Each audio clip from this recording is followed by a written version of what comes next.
That's good. Welcome everyone to Season 3, Episode 81 of the Premier Pod. I am your host, Yash Bika, joined by my co-host, Tyler Chan. In this episode, we are joined by beIN Sports play-by-play commentator, Phil Schoen.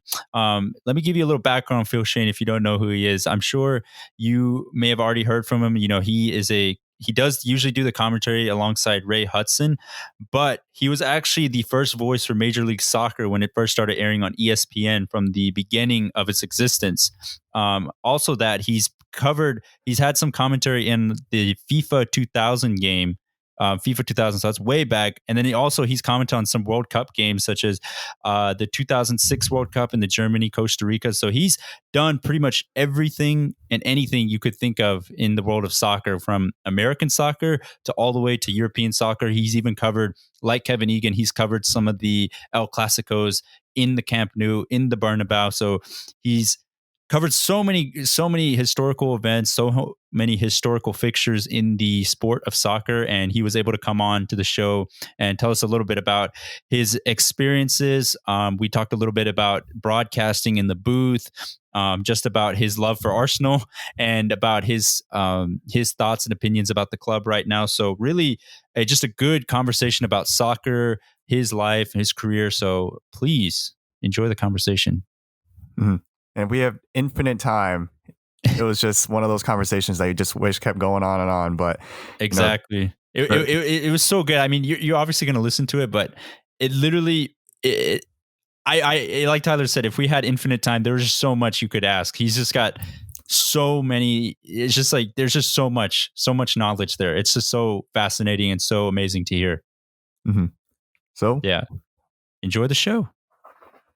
Today, we are joined by beIN Sports La Liga and just beIN Sports commentator Phil Schoen. Thank you so much for coming on the show today, because obviously today you commentated on the Barcelona-Osasuna game. So pretty busy schedule, but we are really appreciative of the time for you to come out and fit us into the schedule you have. So how are you doing, Phil? Not bad at all. And it's not so much the football, but the family. So wife, kids, foster kid, house, at least they mowed the lawn for me today. So no problem. Awesome. Well, to start it off, obviously we are a Premier League podcast called the Premier Pod, and from the research we've done. We're not going to talk Arsenal, are we? Yeah, we know we have to mention it. So we heard, I heard that you are an Arsenal fan, and you mentioned in one of the episodes that you've interviewed for, that you were not the biggest fan of Mikel Arteta, and I wanted to know. Since these round of results, obviously they're not doing the best in the league, but has your opinion changed of Arteta and really the atmosphere surrounding Arsenal right now? No, not at all. It puts away. It's nice. You could even say it was impressive if it wasn't for the fact that the race was already over. And in all honesty, we can't get a true judge. I'm going to give him that benefit of the doubt. I don't know how bad he is or how good he is, because this is not normal. If we hadn't had 100 days off and the world wasn't freaking out, who knows what would have happened. I still think it was the wrong choice. And I'm not saying that this would have been the best, but it would have made a heck of a lot more sense to me for Carlo Ancelotti to go to the Emirates and for Mikel Arteta to get a little seasoning at Everton. But it doesn't always work that way. And just to state the case, try and be succinct and clear, it's not that I don't think he will be. It's just I have not really seen anything in his entire career that says he's up to that, even to play. In my mind, even though he wore the captain's armband at Arsenal, he was a rather nondescript player, a nondescript quiet leader. I don't know what happened inside the dressing room with the doors closed. For all I know, he was throwing teacups that would make Alex Ferguson smile, but we never saw that. I think that what he was the epitome of an Arsene Wenger player, which isn't necessarily good, at least coming from the final 10 years. He didn't rock the boat. And I think this is an Arsenal squad. Well, forget about rocking the boat. I think they've already hit the Titanic. We're just waiting for it to sink. And you need more leadership. Of those players, and I think he's kind of proven he might not be up to the managerial challenge.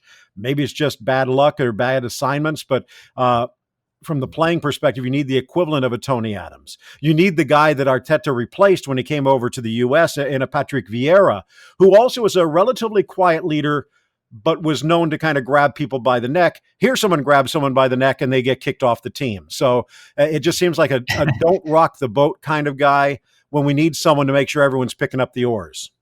True.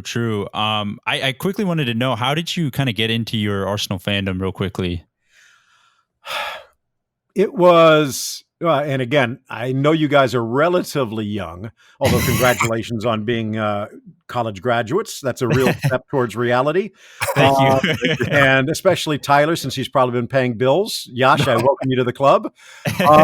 But this goes back to when I was a kid. And the coincidence, the irony that if you were a soccer fan and didn't speak Spanish, your connection to the world game was PBS. And you down here in South Florida, I did get SIN, which is the precursor to Univision. So I heard Tony Tirado calling some big games here or there. But for me, it was really Saturday and Sunday around noon, kind of gearing up for college football, gearing up for the NFL games at right around, I think it was noon, maybe 11 o'clock. It kind of synced in with this week in baseball, but it was, you had Star Soccer, which focused in on the English First Division. And then you also had the Bundesliga show with some of the greatest players of all time. And getting a chance to watch those players for both of those teams, see Beckenbauer before he came over to become part of the Cosmos, to watch Gerd Muller there, to watch Arsenal even before George Graham, which is really probably where I fell in love. I at that time, you were looking at the Liverpools of the world, who were phenomenal. Manchester United was very good. Nottingham Forest was amazing. While I appreciated the style, I mean, I guess for lack of a better word, they were the Barcelonas of the day. I appreciated the style. I carried around a baseball card, a football card of John Barnes in my wallet, even though I hated Liverpool. But I loved the way they played. What I liked about Arsenal, and I guess this kind of, maybe I need to be on the couch and you guys should be charging me like $100 an hour. Growing up in South Florida at that time, and this is the long about way for an answer, the Miami Dolphins were everyone's favorite, and no one was beating them. They were the undefeated. And I always kind of felt a little hesitant, even if it was the hometown team, to kind of jump on the bandwagon. So I was born in California, even though I was only there for about 6 months, became a Dodgers fan, and this was before they were great. Of course, maybe not that great now, became a Lakers fan, became a Kings fan, became a Rams fan. And at that point also became an Aztecs fan. But it was one of those situations where I didn't want to support a front runner. And I didn't want to support a team that was totally abysmal either. I wanted to support a team that kind of epitomized what I viewed, a team that aspired to something and was willing to fight for it. And back in those days, that was Arsenal. Not saying that they were the Burnley of football, but they were closer to Burnley than they are to Liverpool at that point. And I just appreciated the way that they played back in the days of Charlie George and David O'Leary and the like. So I kind of fell in love. George Graham, even if it was boring, was able to turn this team into a title contender. And Arsene Wenger came in, and when he came over from Nagoya Grampus 8, no one knew who he was, but he was able to bring a touch of class and to make English football more continental. The problem was he was so successful that they kind of gave him the keys to everything. And it's not that he ran it into the ground, but it entropied. Everything tends towards disorder, and boy, was it tending in that direction. Alex Ferguson might be the only manager I've ever seen that was able to right the ship, and that's because he basically built the new ship from ground up almost every 2 or 3 years. With Arsene Wenger, he tried to squeeze more out of it than was actually there, and Arsenal tried to squeeze more out of Wenger than was actually there. And I think we're still kind of paying the price for that. So I like Unai Emery. didn't think he was exactly a perfect fit, but I was pulling for him. I like Arteta, and I think he'd be a great number 2. I don't think he's ready for number 1 yet. I was kind of rooting for Hasenhüttl, mainly because of my Austrian roots and seeing what he'd done in Leipzig. And he's doing quite well in Southampton, but maybe he's just how you say Unai Emery in German. I don't know, but I know that Mikel Arteta is not going to win you a Champions League. Mikel Arteta is not going to win you a Premier League. He might help you get back to respectability, and I hate to say it, maybe back into competing for a top 4 finish. But in my mind, Arsenal is the team that should be aiming for the cup, not trying to be respectable. Does that answer it?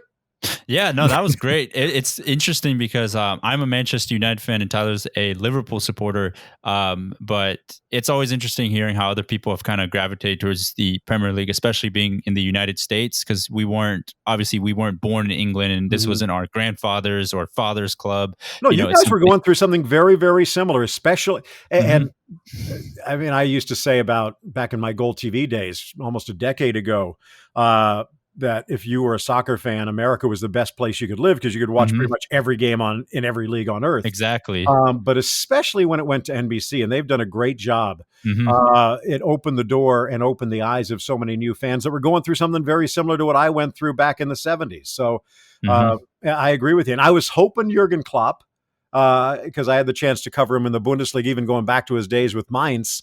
But Arsenal wanted to hold on to Wenger, and Liverpool's the benefactor.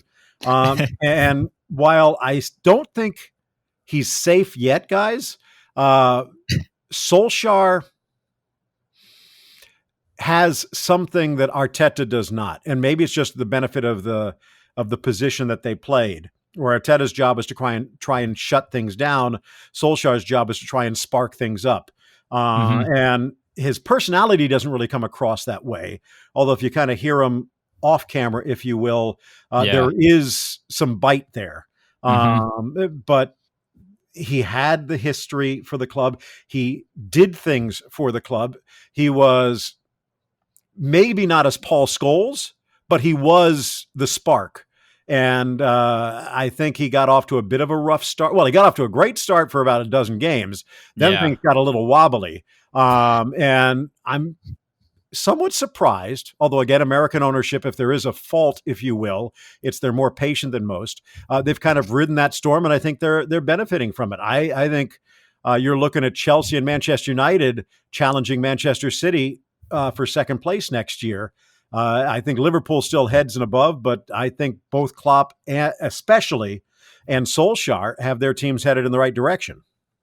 Yeah, I'm excited. I just really hope that they continue the investment. And obviously, I know with the pandemic and everything, every club has just kind of been stripped with their and have to be strict with their money. But I'm hoping they can slowly keep investing, because that Southampton game definitely showed us that they're not, they can't just rely on the starting 11 week in and week out. They have to have some depth behind those guys. But this is kind of transitioning over to, I guess, your broadcast side, because I graduated with a journalism degree, and sports journalism and the whole sports media landscape is kind of where I want to go into. And, for broadcasting, I've done a couple local high school football games broadcasting for them. And I wanted to know, obviously for beIN, you're doing a lot of the games in a studio booth and you're commentating live to the people, watching on their TV and everything. How much of a difference is that kind of going from a live, game atmosphere, commentating, doing play-by-play, to a studio, in the booth type of atmosphere? How difficult was that to kind of switch from going from live to the studio? For soccer, it's surprisingly not as much as I would have thought. Mainly because of the way that the game is structured. And perhaps it's because also of my introduction to the game. There was that, I went to pretty much every Strikers game I could growing up. Then they went belly up, and I was in Ohio anyway, going to school, and then later in New Jersey. There weren't a whole bunch of games, so it was pretty much TV or else. And I was able to transition with Gold TV relatively easily. So much of that depends upon the production that's going on at the site, and the production that's going on where you are. And if you have a producer who knows what they're doing, camera people who know what they're doing, a director that knows what they're doing, and perhaps, as we've kind of witnessed, some people might not like it, but I think everyone would realize it makes an impact. Audio people that know what they're doing.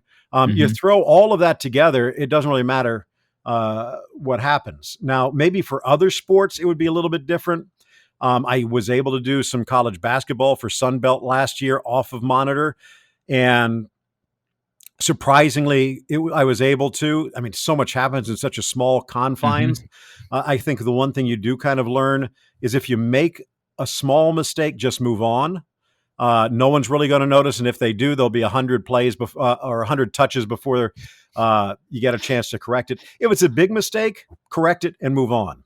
And I think one of the announcer little tricks of the trade as well is if your partner makes a blunder, try and point it out to them so they correct themselves.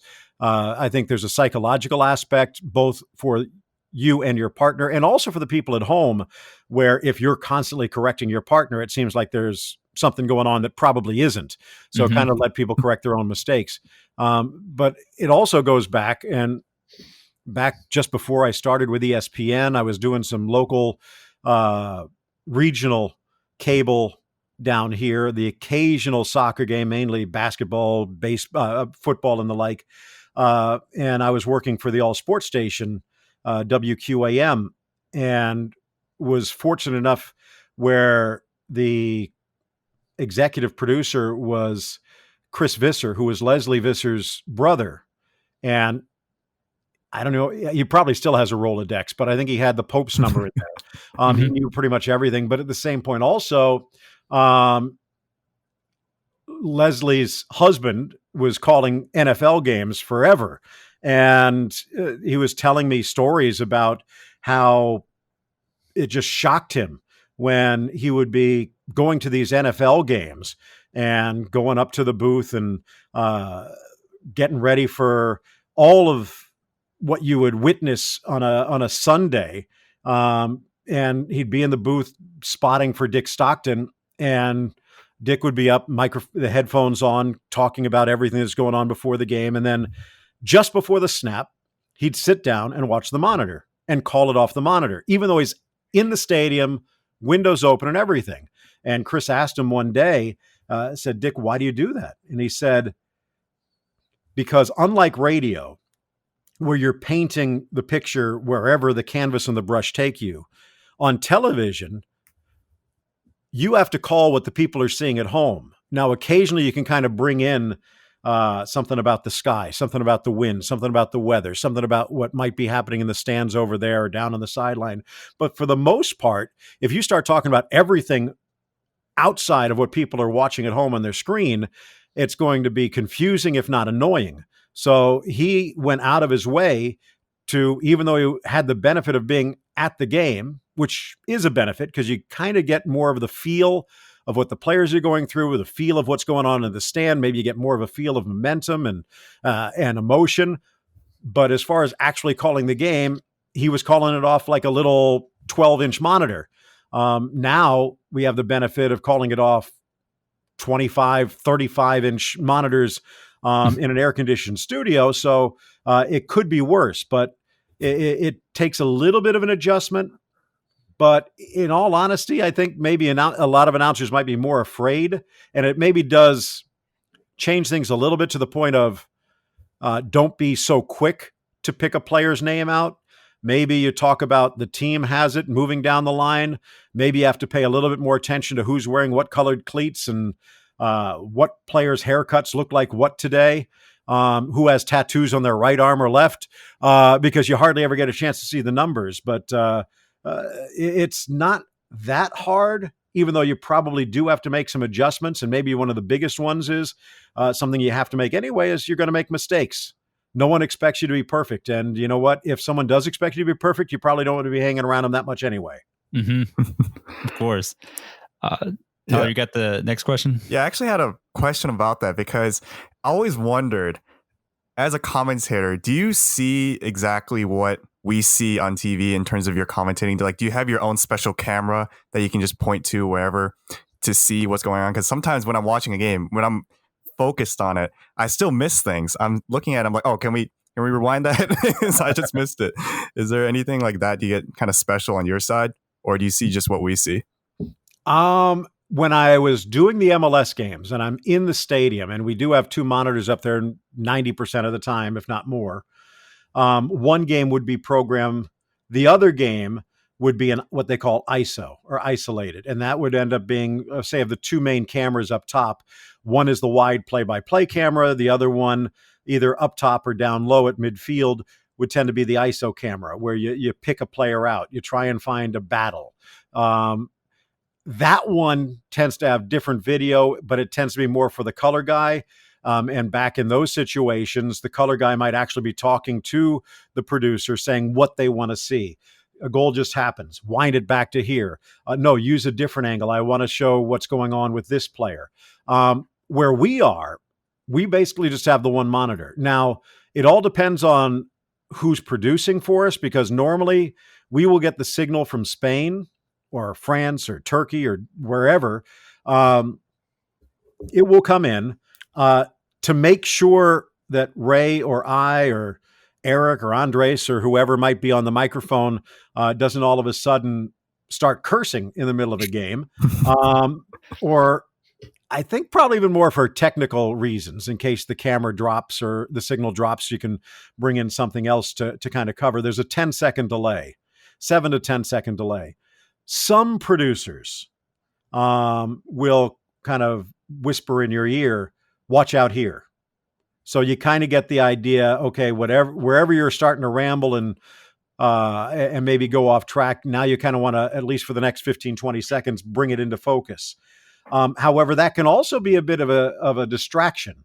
Sometimes it's better even to be surprised and shocked by something than to have a producer, especially one that maybe talks a little bit too much, doesn't know how to say it, is annoying in one way or the other, maybe it just throws you off the game. And I know that there are certain announcers that don't want the producer to tell them anything. They'll turn the producer down. As the play-by-play guy, I don't really have that luxury, because I got to know when there might be a promotion, a graphic coming in or something like that. But the one thing that I loved at Goal TV, that I continue to love at beIN Sports, is the people that I work with love the game. And they know the game. They're not just going to be randomly throwing something out because they feel like they have to be doing something. They love the game first, and they've learned the television around that. So it hasn't been that much of a bother. But in answer to your question, we're seeing exactly what you are. Again, it comes in, it goes through the little bit of delay. Also gives us a chance to throw graphics up and things like that.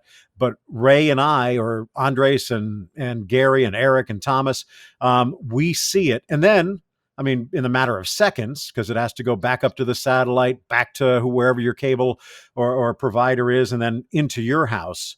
2, 3, 4 seconds later, you're going to be watching it with us. But we're basically watching everything live together.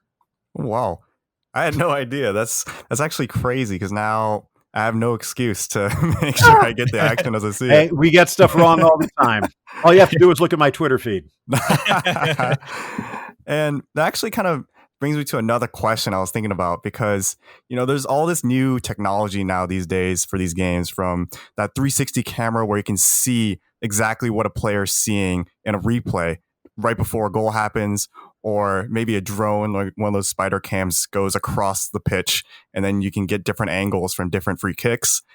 Are there any kind of technologies that exist out there that you wish was in the game now that would help you out, or maybe something that doesn't even exist that you wish existed that would be kind of helpful for you?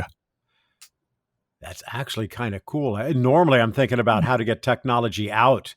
Was never a fan of the goal line technology, but the way it's been implemented has been 99.9% good. Although, obviously, this season we learned it wasn't infallible. The video review, in my mind, is fixing a problem that wasn't there to begin with and creating more problems. But from a broadcasting perspective, so much happens here because the money is here. for NFL and the NBA. And we had the rail cams, we had the steady cams, we had the sky cams. Now, the value of the beautiful game has also gone up to the point, especially in Europe, for Premier League, Champions League, and the like, where they will bend things a little bit. And they brought the sky cam in. They've had steady cam.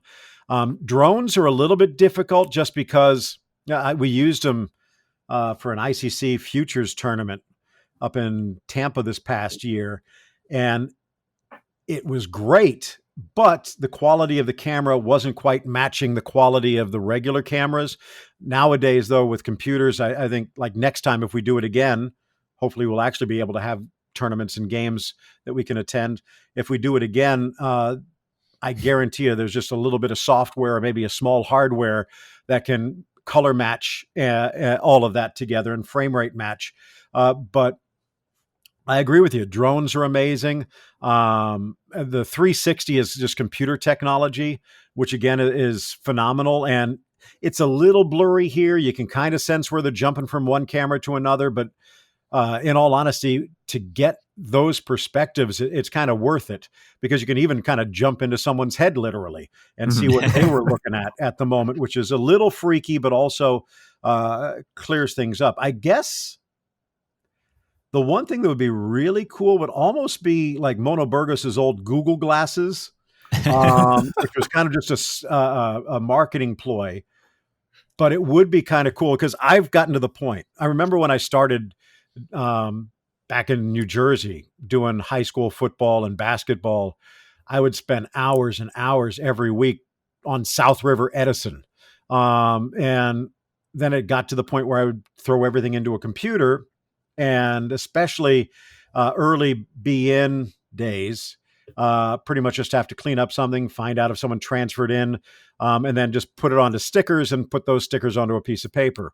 But even that tends to be a little bit of a crutch. And I find writing stuff down constantly drills it into my head. And I've gotten to the point where instead of having my depth chart, game notes, statistics, and like with football, your score sheet, et cetera, instead of having 3, 4, 5 pages. And when you're in a booth, you can tape some of them up, but it's still, every time you look at them, you're looking away from the field. And here you're looking away from the monitor. I try and write everything I can on one side of one sheet of paper. Now, maybe on the other side, I'll put, if Messi does this, or here's the sponsor at this particular point. Today it was, what's happening with the championship, what's happening with the Champions League, what's happening with Europa, what's happening with relegation, trying to work all of that stuff out so I wouldn't get tongue-tied in the middle. But if there was one bit of technology, it would, like I said, it would kind of be Google Glass, to the point where I could have all of that synced up with all of the technology from Opta and the like. So I could be watching either in person or on a monitor, and like Saul Niguez runs past, and I could find out, okay, 6'1" from Madrid, and he's been with the first team for 6 years, and Everton was trying to buy him away. Just little things like that, to the point where just like pop up like you're a fighter pilot in off to the left of the screen, so I can just focus in on what I'm looking at. But again, technology can be a crutch, and there are times I've caught myself. There are times, even when I've caught myself, some people think it's too much. And I know Ray makes a joke about it at times, just being too stats heavy, like an anorak or a stat geek. To give you an idea, when I started doing college football and high school football, I would write tons of notes. And even like with the MLS, probably even more, to the point where if I used 15, 20% of the notes during a game over 2 hours, it was amazing. But especially with football, you never know who's going to do what when. And the third string guard might end up being the hero of the game. So you needed to find out that. But in all honesty, 95% of the time, the third string guard never makes it out onto the field. But you had to be ready just in case. With soccer, you pretty much know who the 11 are. You know who the next 3 or 4 are going to be. So you can really focus on them. And when you've been doing it for 38 games a season, for 20 seasons, it could be a little bit much. So if anything, I've tried to pare that down so I don't overwhelm. I try and make sure, and again, thanks to Opta, a lot of that, the big stuff is served thanks to Soccer Twitter, where I probably have, I think, 20 or 30 people in my Spanish one, to the point where I might be following people that will remind me of something. Like one thing I didn't really remember last game was Joaquin was about to play his 550th game to tie Raul for the all-time mark. Little things so they don't slip through the cracks.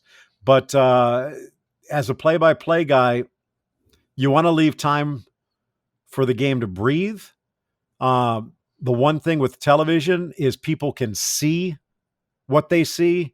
So maybe you're going to need a little bit more backstory, a little bit more statistics to fill the blanks, because I think we've gotten to the point, especially with second screens and third screens, that people are looking for more than what their eyes see for the most part. But you also don't want to overdo that. That's actually a wild thing to say, because like augmented reality, like having these kind of glasses where you can just look at someone kind of like Terminator and then just be like, all right, got it. That would be brilliant. And you know what? That's why the Google glasses look so good on Mono, because he looks like he could be a Terminator. But again, like I said, from a broadcasting perspective, and I don't know if you guys catch yourself doing this, most of the time when I'm at home, and this sounds a little bit strange, but I don't watch that much because my life at work is 100% soccer. When I come home, I'm trying to do other things. My wife would probably like I do even more different things with the family, but when I'm in here, even just doing work and preparation or whatever like that, or taking care of the bills, I might have the TV on. I might have the radio on. It tends to be when my son, who God forbid is a Chelsea fan, but he might turn something on, and that'll kind of be in the background. So I'll have the game up, but I'll be looking at my computer. I'll have my phone here. If I'm in the bedroom, I have the iPad sitting right there as well. People don't watch games anymore for the most part. It's a different experience. In some ways, they're part of it because something happens, they tweet about it. And then they're looking on YouTube to see if they can find, or basically a Twitter video to find out, like you said, Tyler, what did I just see? Or what did I just miss? And maybe they'll be scanning over to ESPN to find the backstory. So it's not just sit back for 2 hours and watch anymore, even though there's a lot of old fogies like me sometimes that probably wish it was. That's not the world we live in anymore. Yeah, I agree with you. I find myself all the time just having a random game up on the computer, and I'll just be doing some other work, or I'll just have it out in the background while I'm doing, other chores. And, if something happens, I'm like, whoa, what happened? I'll just check Twitter and all that. But I know we're a little short with time, but I quickly wanted to ask a question from one of our fans, Polo Vargas. He is actually a huge Barcelona fan, and he's been watching La Liga games, specifically on beIN Sports, and he's a big fan of what you and Ray have been doing over the years. And his question is, as a commentator that has witnessed Barcelona in actions for years now, what must the club do to prepare for a future post-Messi era? Pray. A lot.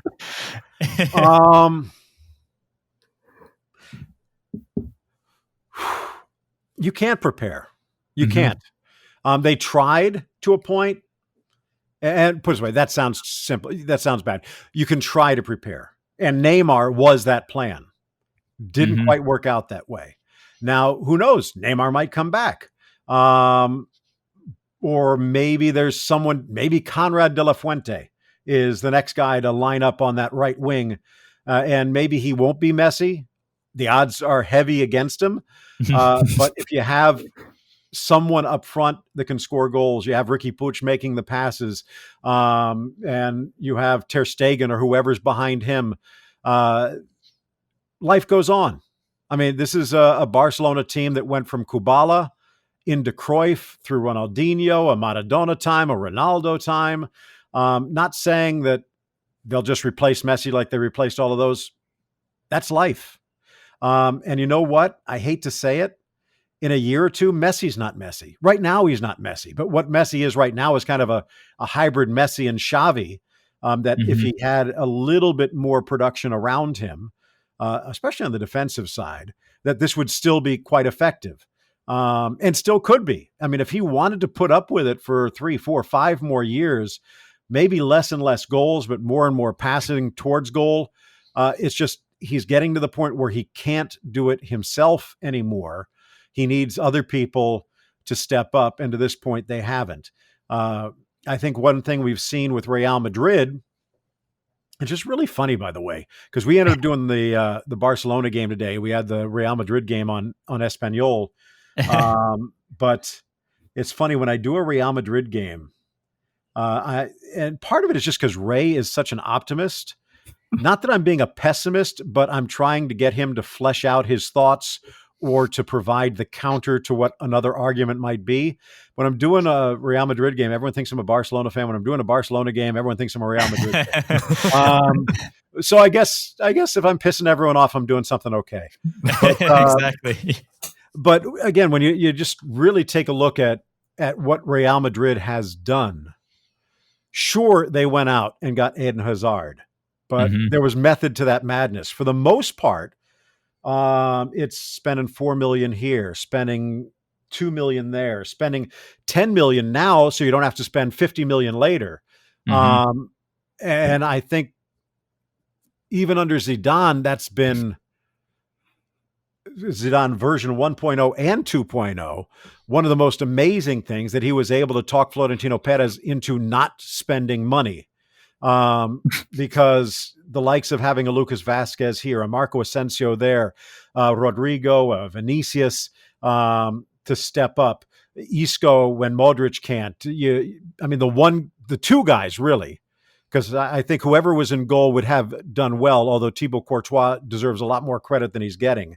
But let me expand that. 3 guys. Casemiro, who is integral, Sergio Ramos, who is vital, and Karim Benzema, who might be irreplaceable. But that is your spine. And Zidane has found a way to get those players out there almost every game for almost every minute.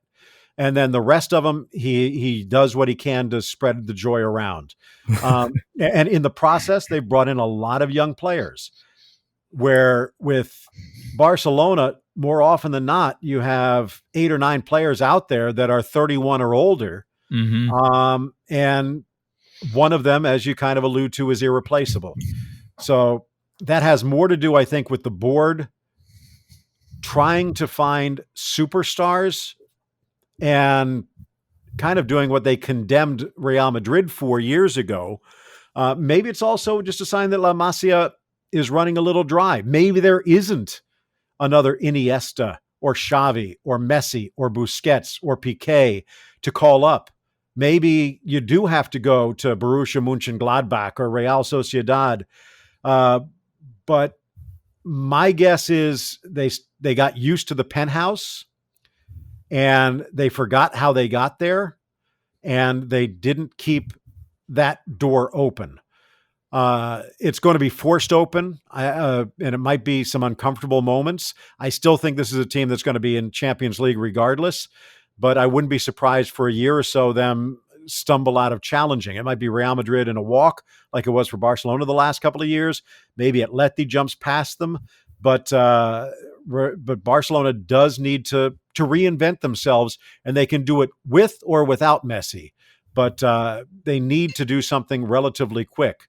The fact that Quique Setien was playing Ricky Puig a lot more, I think, is a sign that they do have some pieces of the puzzle, but who knows if Quique is going to be back. And even if he is back for next year, as soon as the Euros are over, the Koeman rumors are going to start. As soon as the next presidential election is over, the Xavi rumors are going to start. So, and who's to guarantee that they will get the answers right? Koeman was abysmal at Valencia, and Xavi's still learning at El Sad. So I think in some ways, Barcelona fans love what the last decade was and are kind of grasping for straws, hoping that there's someone out there that has the magic answer. And there really isn't. It's good work, hard work, and maybe a little bit of luck. Zidane would be the first to admit it. Awesome. Well, yeah, that's a really strong answer to kind of end the episode. But once again, thank you so much, Phil, for joining us on this episode. I know we've been emailing back and forth for a while now, but we had some technical issues come up here and there. But I'm glad we were able to finally set a date and get this on. We really enjoyed it. Well, I appreciate it at any time, Tyler. Yash, it was fun. Like I said, it's not the easiest job. Some people kind of think it is. But it is, it's a blessing. And I've been blessed to be able to do what I love for 3 decades and alongside some great people. I mean, I could be laying tar on a road, repairing a roof, or picking up garbage, which are all real jobs. I get to live in La La Land for a bit, and I'm glad I do. And I'm glad that that people out there like it, because there's nothing like this game. There's nothing like this sport. And I think we've kind of witnessed some of the magic, even in these trying times, that having soccer back can take your mind off the bad things in life, maybe give you a chance to refocus with some optimism. And I think it's probably been, now that soccer is back, a step towards this new reality. And hopefully it'll be a step back towards a real reality. Of course. Yeah. Thank you so much, Phil. Appreciate it. Pleasure.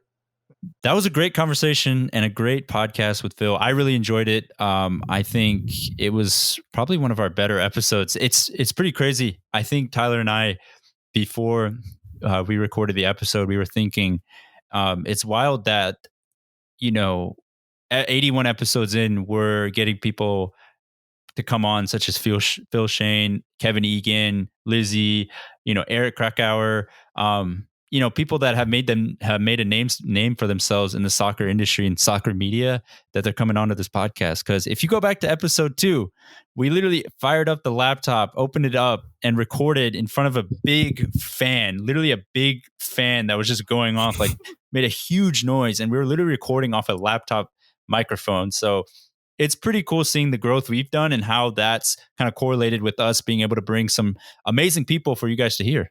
Mm-hmm. I loved having Phil on, and it was just an amazing conversation. It was just one of those kind of talks where it's just kind of surreal. It's just like, oh, what is happening? It's just like there's 2 of us talking to one of the voices I just heard around the world. And Exactly. And it's kind of hard. It's crazy when you're in the moment. You're not really thinking about it, but when you get out of it, you're just like, wow, you're talking to someone that's so synonymous when they think of, American coverage of La Liga, Barcelona, Real Madrid. It was pretty cool. Mm-hmm. It was definitely really cool experience. It was just one of those things where it's not until after it was done that you're just like, whoa. Exactly. It was a very natural conversation that we had, and it's just a really good episode, as we like to say. Yes. And yeah, if you guys like what you heard in this episode, please make sure to rate, comment, subscribe. Please give us a rating on iTunes and give us a rating and also a review. It really helps us in terms of pushing us up and being more noticed to other people so they can grab on and listen on to this content. So please make sure to like, rate, comment, and subscribe, and also follow our YouTube channel where we actually put the shows on there as well. So follow us on there, and also follow us on our social media handles, Instagram and Twitter, under the username of the Premier Pod. We're always posting on there. We're pretty active on there. So if you ever want to get in contact with one of us, hit us up on Twitter or Instagram. We'll respond really soon because we're pretty active on there. But yeah, that kind of does it for us for episode 81. Hope you guys enjoyed the conversation with Phil.